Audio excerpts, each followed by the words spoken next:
Welcome to just minute Jesus. 1 కొరింథీ 15:3 లేఖనముల ప్రకారము క్రీస్తు మన పాపము నిమిత్తము మృతినందును.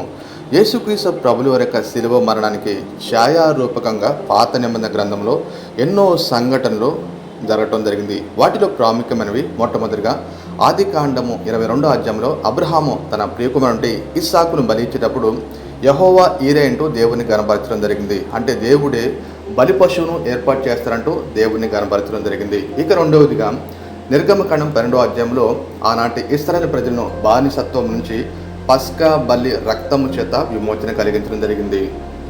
మూడవదిగా సంఖ్యాకాండము 21వ అధ్యాయంలో మోషే ఇత్తడి సర్పాన్ని ఆ స్తంభం మీద ఎత్తినప్పుడు దాని వైపు చూసిన అనేక మంది తిరిగి బ్రతకడం జరిగింది. నాలుగవదిగా యోన మత్స్యం యొక్క గర్భములు 3 దినాలు ఏ విధంగా ఉన్నారో యేసుక్రీస్తు ప్రభులో మరణించి 3 రాత్రి మగలు సమాధి గర్భములో ఉంచబడి ఉన్నారు.